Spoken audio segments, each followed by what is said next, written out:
Hi there, I've just sat down to do a bit of menu planning on Cookidoo, and I thought maybe it was a good idea if I did a bit of a recording to show you how good it is to use and all the different features. So I've just got my screen up and running here with Cookidoo, and I'll just share my screen. So just a moment and I'll do that. So I'm just going to start from the screen when you would actually log in. So once you have an account, you log in and the first screen you see is your Explore tab. So you can see there, hello Francis, what would you like to cook today? So this is the first place you could start by actually doing a bit of a search. So we'll come back to that because first of all, I'd like to just scroll down this screen and have a look. So when we come down a little bit further, we've got the latest recipes. So these recipes are new recipes to Cookidoo. And so we could actually have a look at these recipes by clicking on them. Or if we knew we wanted to cook them, we could actually just go to these little 3 dots down the side and we could actually choose to put in our cook today, our bookmark, our collection, our week or our shopping list. So I'll come back to those a bit later and talk about those more. But because we don't know this recipe, we'd probably like to click into it first and see what is in it. So we'd come to this screen and again, we'd have different options where we could actually save it to here, and I'll come back to that a bit later. But we can come down and we can actually have a look and see what the ingredients are and what the steps are. You can scroll down a bit further and you can get some tricks and tips as well. This one doesn't have that many tips, but others do. And you've got the nutritional information over there. And you've also got information that tells you which collection it is in. So if you really like this recipe, then you might think, oh, I could find other ones I like if I went to this collection. So that's what's there, and as you scroll down further, it gives you some alternative recipes as well. But let's head back to where we were and scroll down the first screen again. So if we scroll down a bit further, got a bit of a spotlight on recipes that change all the time, so we could go to that recipe. Or this one's actually quite an interesting one because this is the most cooked recipes at the time, and this really does change all the time. I've never seen mashed potato there before. These 5-seeded energy bars are actually really good, but that does always change at the time, and it's automatic depending on what people are actually looking at the time. So if we come down a bit further, we've got a bit of information here. So if you wanted to see a cooking experience, it talks more about cooking experiences. We come down a bit further. It talks about some Father's Day promotion things happening at the moment. So that will change. Obviously, that's very much for at the moment. And then it talks about the latest collections. So the blade cover is a new accessory, and you can see that in the middle cover. That's what a blade cover looks like. I've got one. I think it's very useful. I'll be using that a lot. But because it's new, we've got a couple of new collections here. So a blade cover cooking collection and a blade cover basics collection. And you can see too, if I just move my cursor a bit, you've got this see more where you could actually see more collections. So if I click on that, we come to all the collections in Australia, and you can tell it's in Australia because you can look at the filter here and it says Australia. So you can actually scroll down and see all of the different collections, and there's a lot of them in Australia. So just to select one, I'll select the blade cover cooking one. And so I can go into that and I can see the recipes in this collection. In this case, this is a minor collection, so there's only 8 recipes. And we could actually scroll down and have a look at what those 8 recipes are. So these are the ones, they look quite interesting. So at this point, you could just decide that you wanted to save this collection, and you would press this saved button here.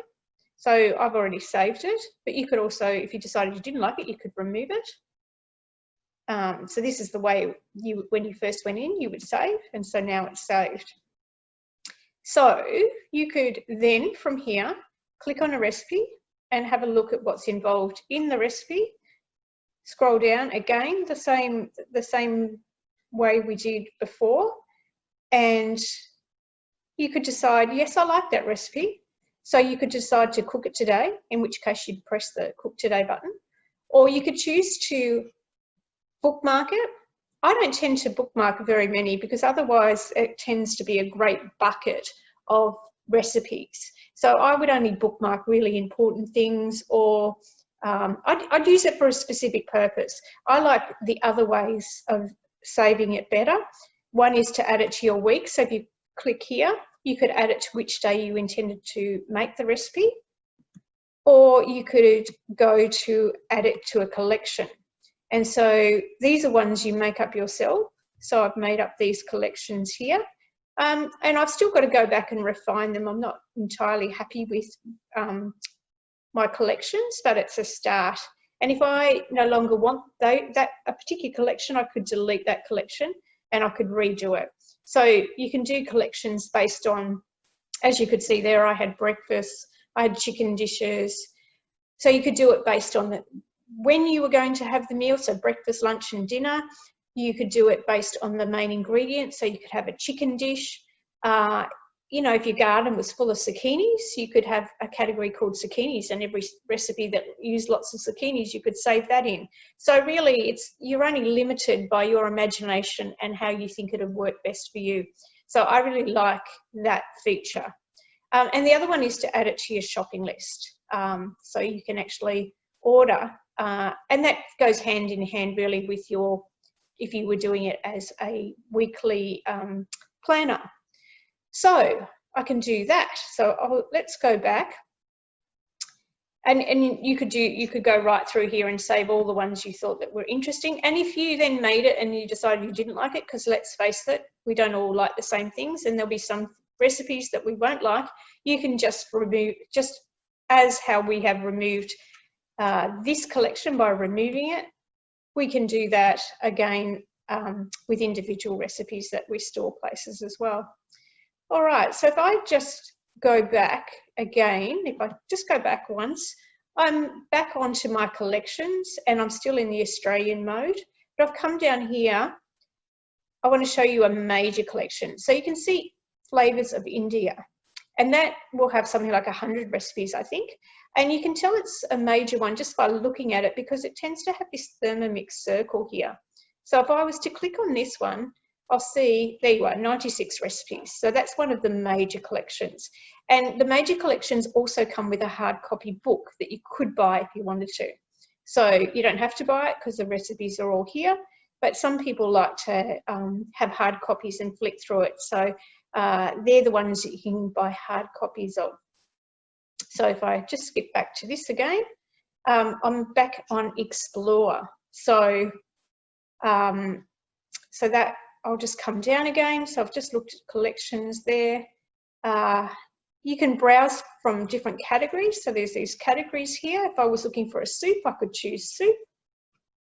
If I scroll down a bit further, it's just got some information down here. So it's just categories that if you want to go into more, it's just got some articles. So how to make short crust pastry, and it's got little videos.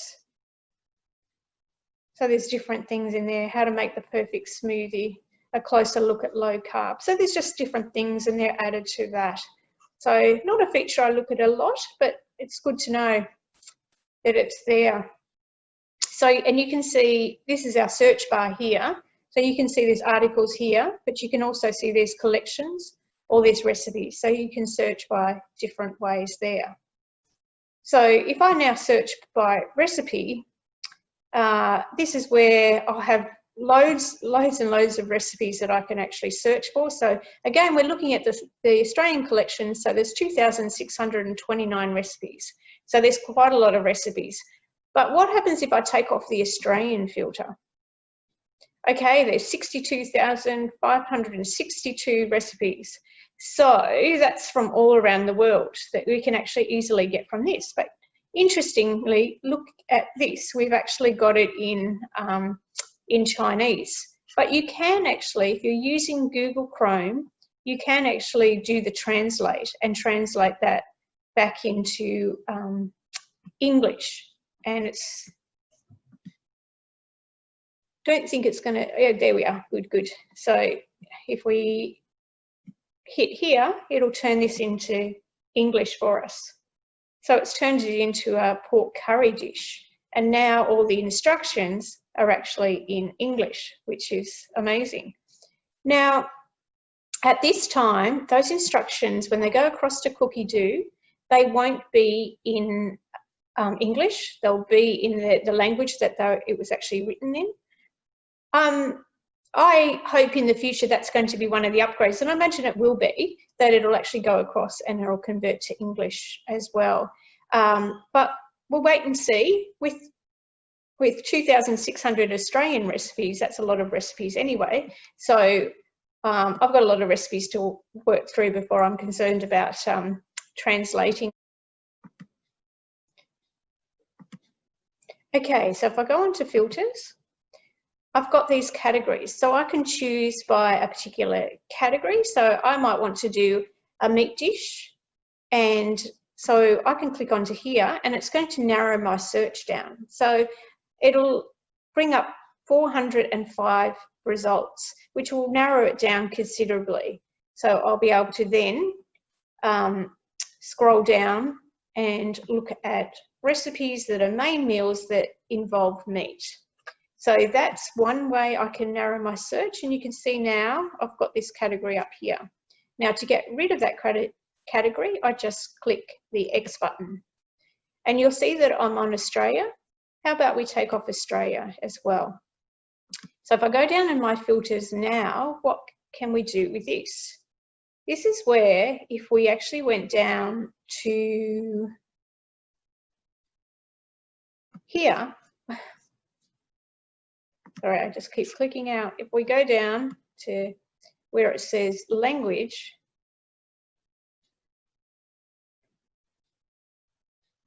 we could choose English.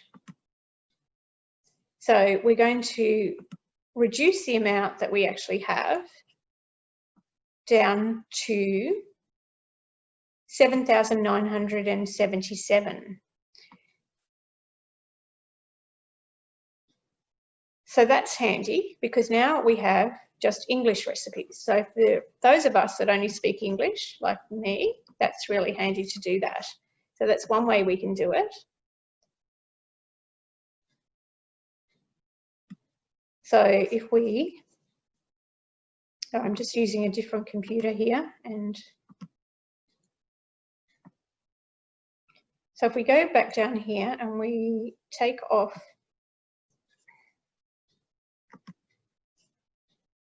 so if we scroll back down here and we take off the English, what we can also do is come down to the bottom here and we could choose by country. So if I go all regions, I've got, obviously I can choose Australia. And if I spoke another language, I could choose that country that spoke that language, but I don't. So what I do is I come down and I can click the UK and the United States, and that shows me a similar number of records, 7,000, which is not surprising. So that's a great way to do it because there's some good recipes in the UK in particular. But you might have noticed that under filters there were lots of other things. So if I was looking for something that was actually, I could put in a particular ingredient there.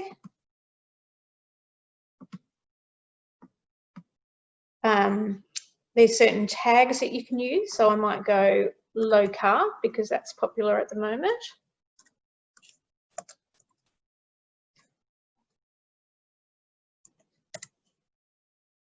And that's going to show me 662 results. So I'll end up with these items here. And now if I wanted to, so I've got low carb, but just say I just wanted main meals. So I could then do that filter as well, and it would show me 144. And again, I can click off those filters because I don't want them anymore.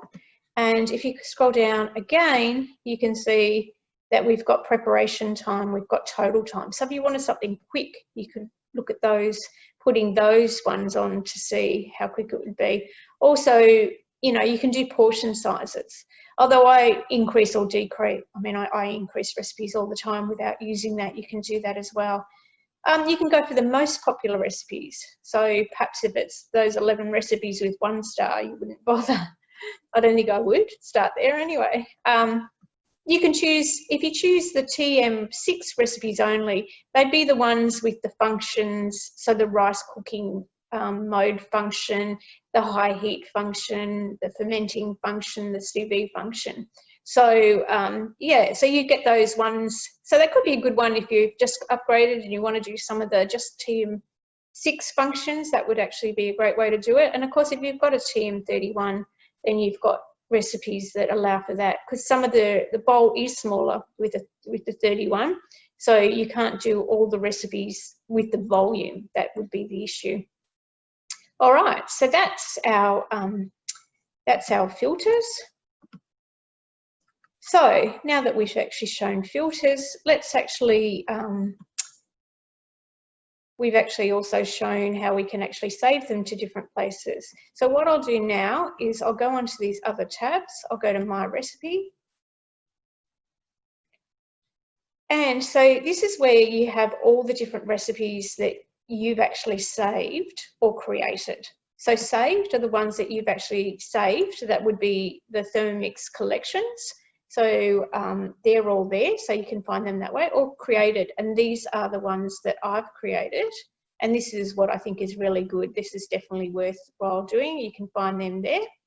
And of course, you can create another collection if you wish. So if we go to my week, I haven't planned anything yet. So let's just go back and quickly select some recipes that I might cook. So I can go here and vegetable soup, and I can say I'll choose to cook that today. I'll go back. I just want to show you how it's going to turn out.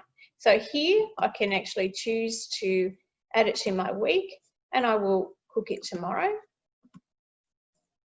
I'm just randomly selecting these ones. Let's do that on this one on where are we? Saturday. Yep. And let's make some paleo bread on Sunday.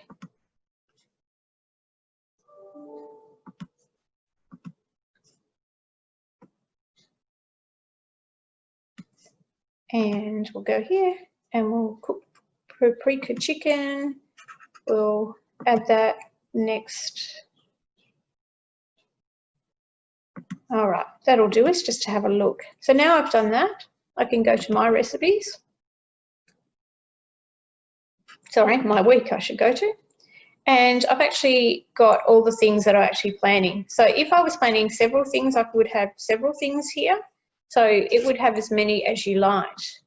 So all of these ones here are past ones that I've actually made and I've had on my shopping list.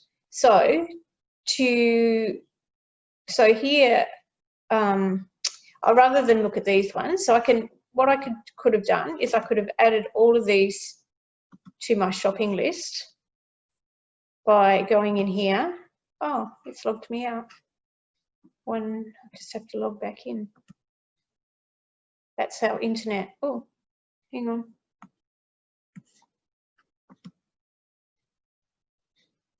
Log in. Okay, so I could add them by shopping list by coming here and add it to my shopping list. So then when I go back to my week, that will be on my shopping list here. So if I'd done that with all of these ones, what I then can do is show my ingredients. And I can scroll down the list, and obviously I'm not going to buy filtered water at the supermarket, so I can take that off the list. And I've got some cashews in the cupboard, so I can take that one off the list. I've got olive oil in the cupboard, so I can take that off the list, which I've skipped down a bit too much. So I can take that off the list. I've got eggs and I've got probiotic capsules, so I can take that off. And I don't have these items, so I can leave them on. And so what I'm left with is a list of things that I need to buy. So I'd go through and be doing more detailed, obviously. And down here are all the things I've actually taken off. But I can also say that I want it, you know, something different. So, you know, so I want some toilet paper. So that's very topical, isn't it? Well, maybe not anymore. So I could add toilet paper to my list and I could add that in. So now that's on my list. So having done all that, and now I've gone through and I don't need dried bay leaves because I've got a tree. I'm not going to buy chili flakes. So just continue to do this so you get the idea. And then we can scroll back up. And what I can do is if I pop on here, I could print it, but that's not such a good idea these days. We don't really print. I could share it. I could actually send it to someone by email. I could put it in Word. I could put it in smartphone notes. They could also have a copy, or I could, when I'm at the supermarket, just open up my Cookidoo on my phone and would have a list then. Or you know, I could send it to my husband who had Cookidoo on, and he could open it up that way. Or I could go here and order ingredients. So ordering ingredients at the moment is just Woolworths. So you go to Woolworths, you actually end up having the list from Woolworths, and they tell you how much, and you can add it to your cart. So if I was to buy everything on this list, it tells me it's $264, and I could then change what I wanted. As you can see, I can swap, and then if I was happy with all that, I could actually add that to my cart and order it. I'm not going to do that, so I will just click out of that, but that's good to know. So at the moment, it's only Woolworths, but in the future, there will be Coles as well. They're working with that. And so if you shop at Woolworths, that's a great option. You can also, yeah, of course, you don't have to use that feature. You can just use it as a shopping list as well. All right, so I think we've pretty much covered everything. If we click here, this is where you find your account and a help. So the account just, you know, will tell you, if I click onto that, it will tell me about my membership, that when it's due to expire, what devices I have, those types of things. So it's just sort of the admin function. All right. So I think I've covered everything. I hope that was helpful, and let me know if there's something more you would like to know.